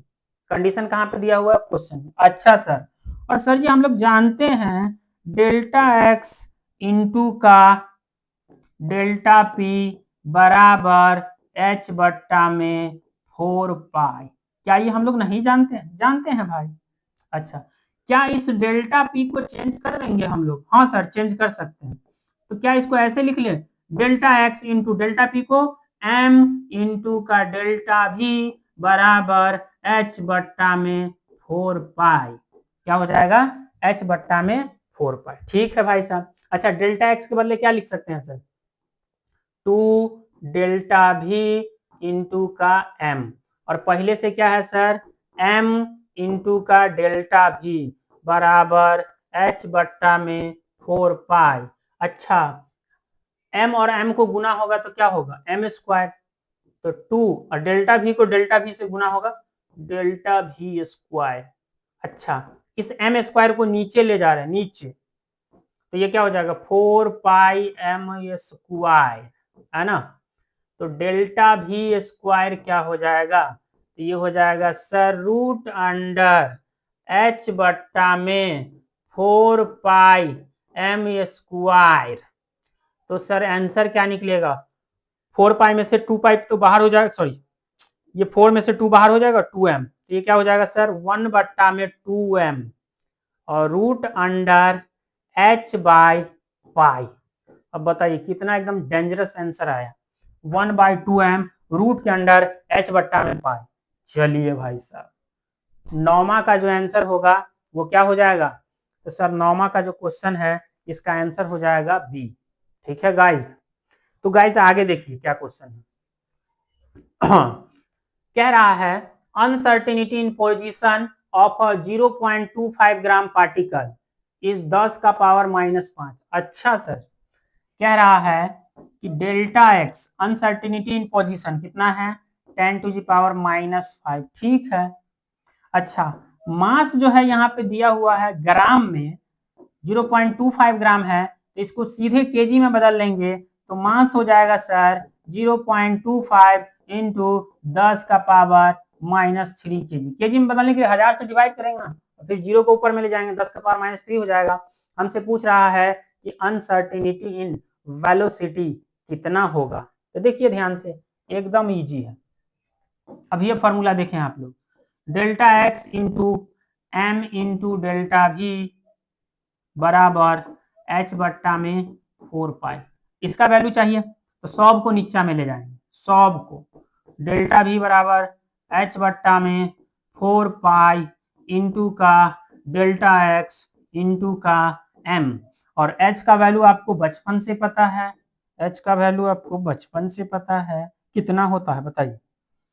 तो सर h का वैल्यू आप बताए थे 6.626 इंटू 10 का पावर -34, नीचे वैल्यू आ जाएगा 4 पाई, पाई का वैल्यू 3.14, डेल्टा x कितना दिया है 10 का पावर -5 और m का वैल्यू दे दिया है सर 0.25 इंटू 10 का पावर -3। इसको सॉल्व करिएगा बढ़िया से तो आपका आंसर आ जाएगा 2.1 इंटू 10 का पावर -26। सॉल्व करना है, इसको छोड़ मत देना है ना, ये नहीं कि दशमलव देख लिया और हार्ट अटैक आ गया, तो ऐसा हार्ट अटैक नहीं लगा आना चाहिए दशमलव को देख के, है ना।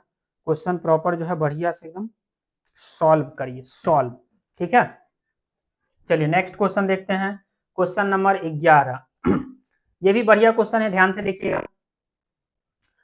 अच्छा हमसे क्या कह रहा, अ माइक्रोस्कोप, अच्छा using suitable photon is employed to locate an electron in an atom within a distance of 0.1 angstrom. भाई इतना अंग्रेजी में सिर्फ ये दिया हुआ है कि पोजीशन जो है अनसर्टेनिटी इन पोजीशन कितना दिया है 0.1 एंगस्ट्रॉम, तो सर हम लोग इसको मीटर में चेंज कर लेंगे, तो ये हो जाएगा 0.1 इंटू 10 का पावर -10 मीटर, क्योंकि हमको पता है कि 1 एंगस्ट्रॉम का वैल्यू होता है 10 का पावर -10 मीटर।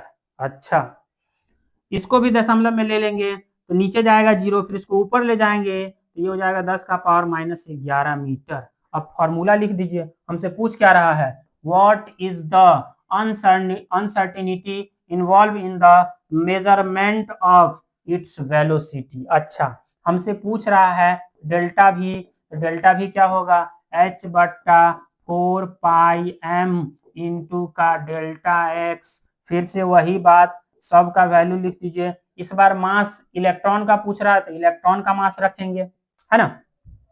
किसका मास पूछ रहा है, इलेक्ट्रॉन का, तो इलेक्ट्रॉन का मास रख देंगे। ध्यान से देखिए, what is the uncertainty involved in the measurement of its velocity. चलिए 6.626 इंटू 10 का पावर -34, ठीक है, 4 into 3.14 into mass of electron 9.1 into 10 to the power -31, और डेल्टा एक्स का वैल्यू कितना दिया है 10 का पावर -11।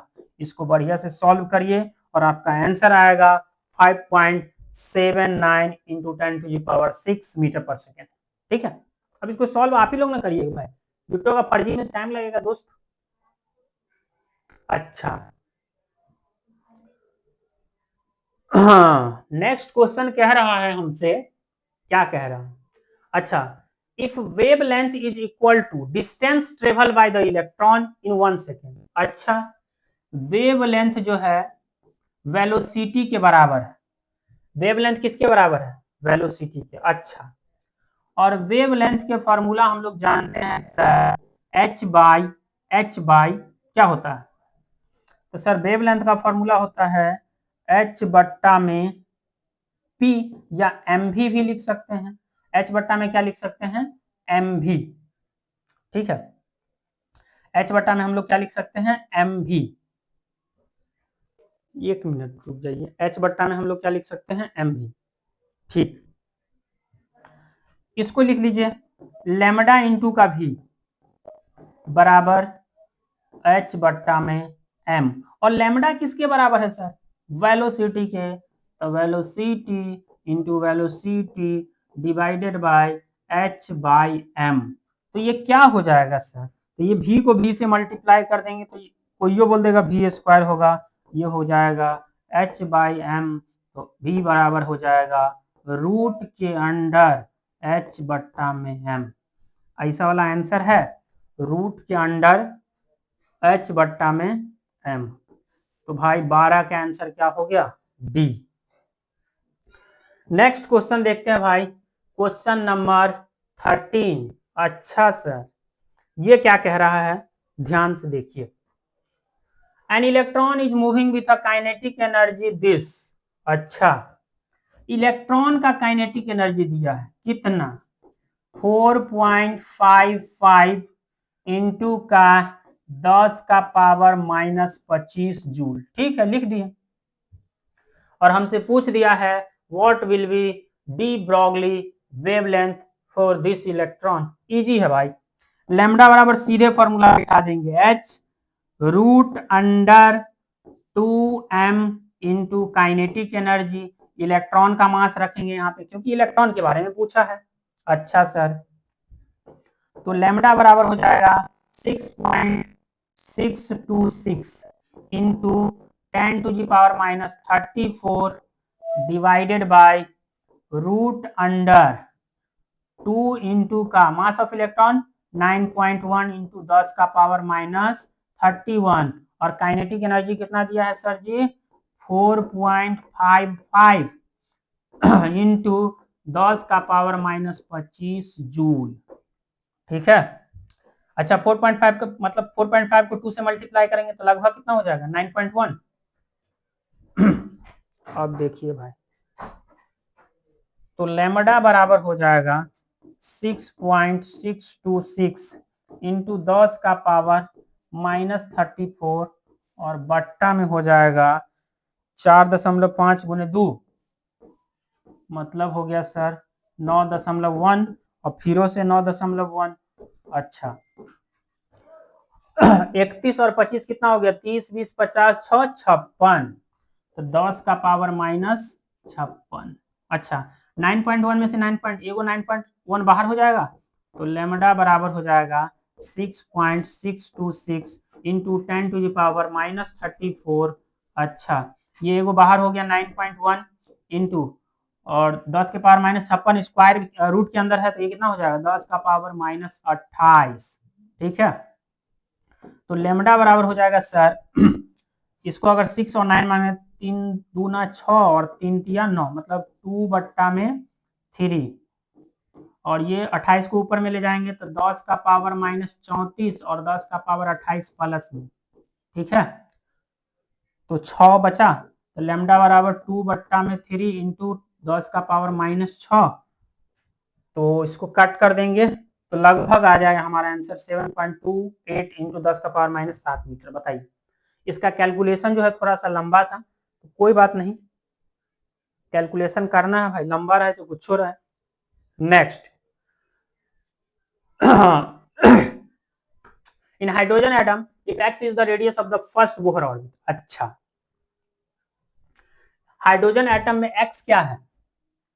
x है फर्स्ट बोहर रेडियस, है ना? फर्स्ट बोहर रेडियस है ना? x क्या है? Radius of first Bohr's orbit. ठीक है, de Broglie wavelength of electron in third orbit. De Broglie wavelength कितना होगा? तो सबसे पहले हम लोग इसका निकालेंगे सरकमफेरेंस। सरकमफेरेंस। सरकमफेरेंस का फॉर्मूला होता है 2 पाई आर एन। तीसरा का पूछ रहा है तो 2 पाई इंटू का तीसरा का रेडियस कितना होगा, तीसरा का हो जाएगा आपको 3, 3 2 6, तो 6 पाई हो जाएगा। ठीक है, 6 पाई ना होगा, एन स्क्वायर बाय जेड।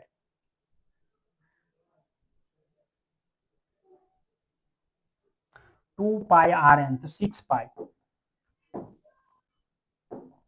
6 पाई है ना। और एक फॉर्मूला आप लोग पढ़े होंगे कि एन लैम्डा बराबर होता है 2 पाई आर एन, है ना। तो फर्स्ट का बोल रहा है तो 1 इंटू लैम्डा बराबर 2 pi are N, R N इसको एक्स बोल रहा है ना, 2 पाई आर एन, 3 3 गुना 6, 6 pi into X first orbit का हो जाएगा, लैम्डा का वैल्यू। इसको समझा भी देंगे, ये कोई बात नहीं, ये कॉन्सेप्ट को यूज कर दिए हैं। ठीक है, if x is the radius of the first boron, ठीक है, the D Broglie wavelength of electron in third orbit. तो हम लोग एक फॉर्मूला पढ़े थे यहाँ पे, कहाँ पे गाइस,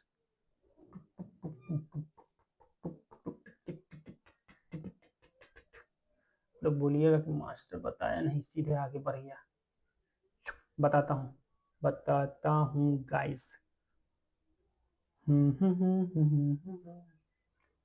डी ब्रॉगली वेवलेंथ नहीं पढ़ा था, हाँ, 2 पाई आर बराबर एन लैम्डा लिखा था, number 1 number of wavelength required to complete one cycle in nth orbit.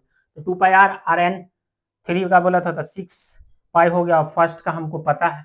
ठीक है, तो ये फॉर्मूला से हम लोग बना दिए इस क्वेश्चन को। ठीक है, अरे भाई कहाँ गया यार,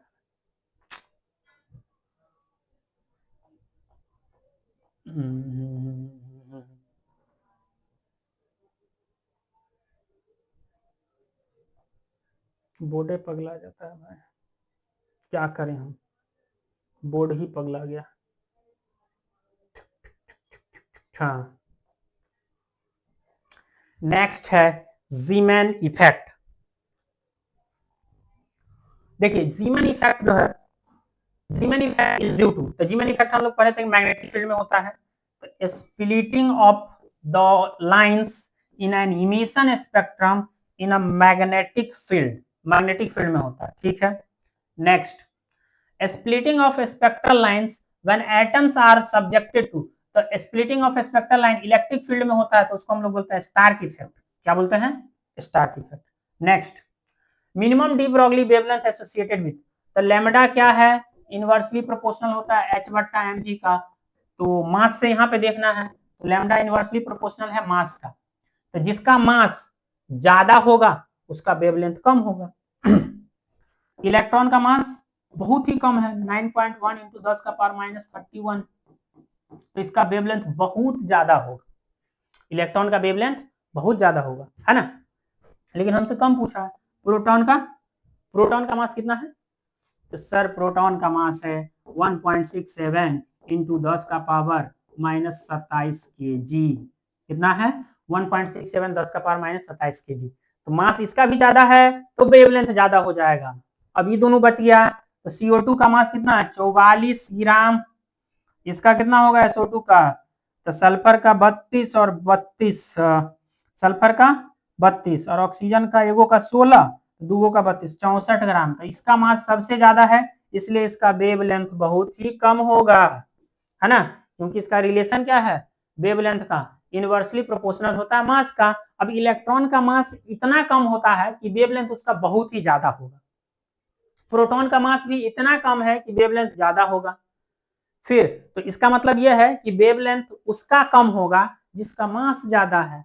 ठीक है, ठीक है, नेक्स्ट, अच्छा, wavelength of the first line of passion series. देखिए पहला सीरीज कौन था, लाइमन, कहीं से भी फर्स्ट में है।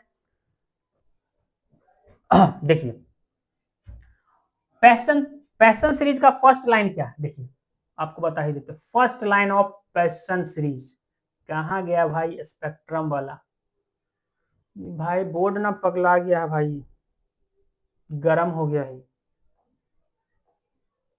अभी दिख, अच्छा चल रहा है, चल रहा है, चल रहा है।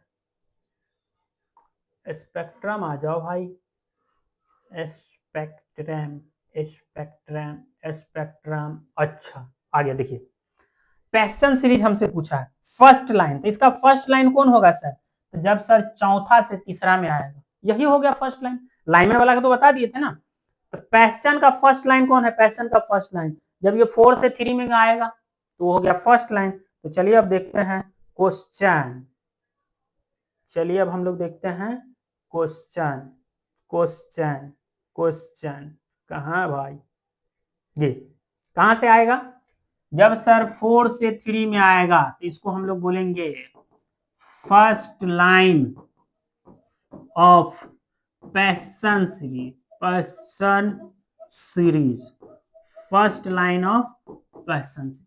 ठीक है गाइस, देखिए इधर, तो सर फॉर्मूला हो जाएगा 1/λ बराबर आर जेड स्क्वायर 1/, है ना, फाइनल पोजीशन क्या है 3 का स्क्वायर, इनिशियल मतलब आया कहां से, है ना, फाइनली तो उसको तीसरा में आना है ना, आया कहां से? चौथा से आया। ठीक है सर, और देखिए गाइस इतना ही नहीं, अभी और देखिए, तो 1/λ आर, जेड का वैल्यू तो पता है 1 होगा, तो 1 का स्क्वायर 1/9 माइनस का 1/16। ठीक है, कितना हो जाएगा? 1/16। तो सर 1/λ बराबर हो गया आर इंटू का, इसका एलसीएम लेंगे 16 और 9 का, 16 नंबर 144, तो 16 माइनस का 9, तो सर 1/λ बराबर हो जाएगा, 1/λ बराबर हो जाएगा आर इंटू का 16 में से 9 गया 7 में 144। अब 1/λ का वैल्यू थोड़ी चाहिए, लैम्डा का वैल्यू चाहिए, तो ये क्या हो जाएगा 144 में 7 और आर, तो लैम्डा का वैल्यू हो जाएगा सर 144 इंटू आर का वैल्यू 912 एंगस्ट्रम डिवाइडेड बाई 7, तो इसको डिवाइड कर लेना, लगभग आएगा इसका वैल्यू 18,750 एंगस्ट्रम। ठीक है, कितना वैल्यू आएगा? 18,750 एंगस्ट्रम। अच्छा, नेक्स्ट क्या पूछ रहा है हमसे, question number 19, the number of possible spectral line. ठीक है, इन ब्रैकेट सीरीज, देखो इस बार पार्टिकुलर सीरीज का नाम लिया है कि ब्रैकेट सीरीज में जो है नंबर ऑफ स्पेक्ट्रल लाइन कितना होगा, किस सीरीज में? ब्रैकेट सीरीज में। When the electron present in the 9th excited state, तो 9th एक्साइटेड स्टेट का मतलब एन का वैल्यू कहां 10, तो 10वां से जब कहां पे आएगा? ब्रैकेट सीरीज में हमको स्पेक्ट्रल लाइन पूछ रहा है ना, तो 10वां से आएगा return to the ground state, और हमसे पूछ रहा है कि ये जो ब्रैकेट सीरीज है इसमें कितना स्पेक्ट्रल लाइन बनेगा। तो फॉर्मूला क्या है?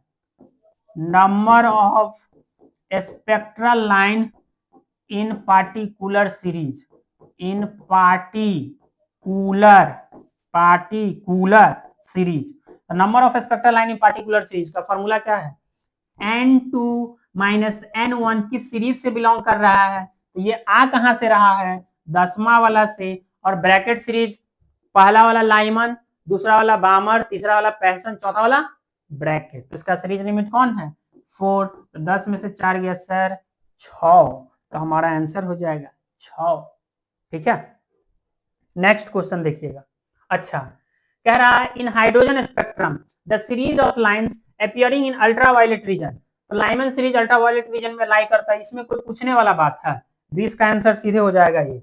अच्छा, ये समझ गया ना, हमसे पूछ रहा है कि लाइमन सीरीज जो है किस रीजन में लाई करता है, तो अल्ट्रावायलेट रीजन में। लाइमन सीरीज किस रीजन में लाई करता है? अल्ट्रावायलेट रीजन में। ठीक है, अच्छा, बोतल का पानी खत्म होगा, क्लास खत्म कर देंगे, तो दिक्कत वाला बात नहीं है।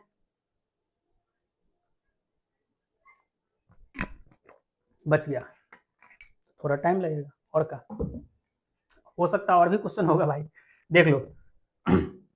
अच्छा, the ratio of energy of first excited state of He plus ion and ground state of hydrogen ion. अच्छा, फर्स्ट एक्साइटेड स्टेट किसका है? हीलियम का। अच्छा, फर्स्ट एक्साइटेड स्टेट का मतलब एन का वैल्यू कितना? 2, और हीलियम के लिए जेड का वैल्यू 2, ठीक है। एंड ग्राउंड स्टेट मतलब n का वैल्यू 1 और हाइड्रोजन के लिए z का वैल्यू 1 पता ही है। तो रेशियो पूछ रहा है एनर्जी का। अच्छा, तो टोटल एनर्जी जो है किसके रेशियो में होता है, सॉरी z स्क्वायर बट्टा में n स्क्वायर। तो किसका किसका हमको पूछ रहा है, हीलियम का और हाइड्रोजन का। तो टोटल एनर्जी हमको निकालना है, एनर्जी किसका निकालना है, He प्लस का, ठीक है। और रेशियो निकालना है एनर्जी ऑफ हाइड्रोजन का। तो ये क्या हो जाएगा, Z रखेंगे पहले किसका, He प्लस का, किसका He प्लस का। फिर Z किसका होगा, हाइड्रोजन का, क्योंकि डायरेक्टली प्रोपोर्शनल में है। फिर इसका स्क्वायर, और इनवर्सली प्रोपोर्शनल में क्या है, तो नंबर ऑर्बिट नंबर रखेंगे किसका, पहले रखेंगे हाइड्रोजन का और फिर नीचा में रखाएगा हीलियम का He2 प्लस का, और फिर इसका भी स्क्वायर कर दीजिए।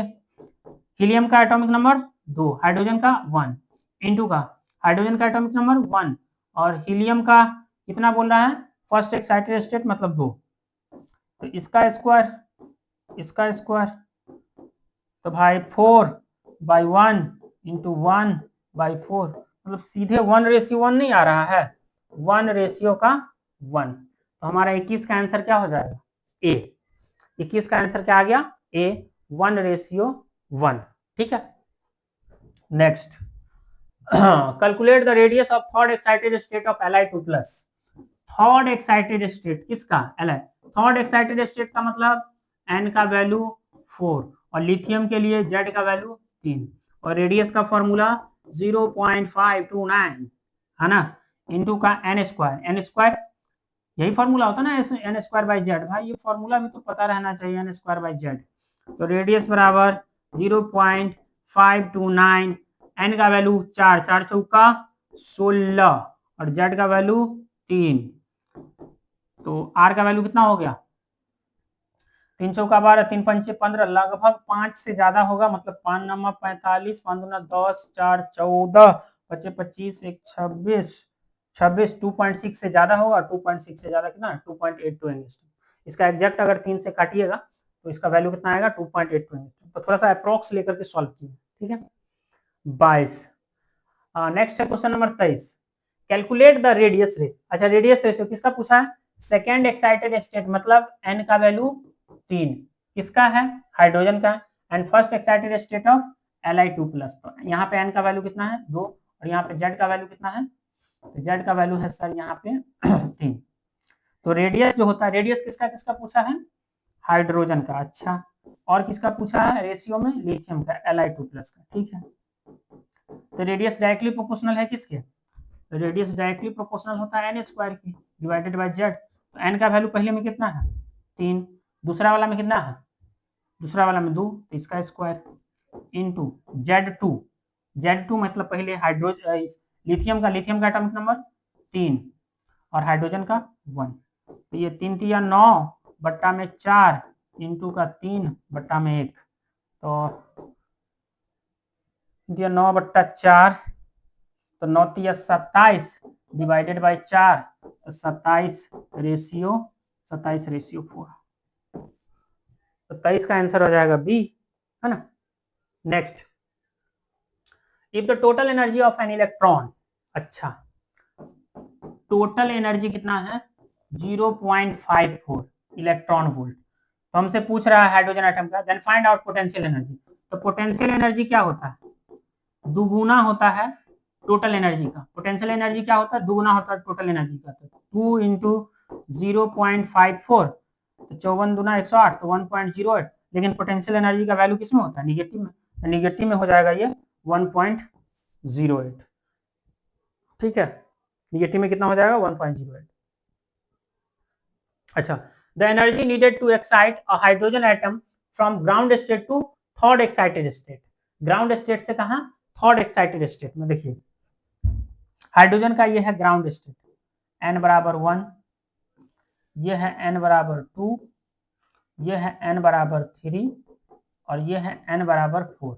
n बराबर 4 को ही हम लोग बोल रहे हैं third excited state, third excited state, third excited. देखिए पहले वाला का एनर्जी कितना होगा, जैसे टोटल एनर्जी का फॉर्मूला क्या होता है, -13.6 इंटू का Z square divided by n square.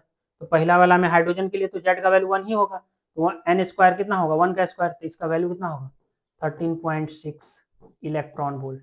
दूसरा वाला के लिए देखिए, दूसरा वाला के लिए कितना होगा टोटल एनर्जी 13.6 इंटू का नीचे 2 से 2 का स्क्वायर 4 होगा, 4 से काटेंगे तो 4 तिया 12, एक बचेगा, 4 चौका 16, 4 चौका 16, तो 0.34 इलेक्ट्रॉन वोल्ट, 0.34 इलेक्ट्रॉन वोल्ट है ना, 4 तिया 12, 3.4 इलेक्ट्रॉन, सॉरी 3.4 इलेक्ट्रॉन वोल्ट।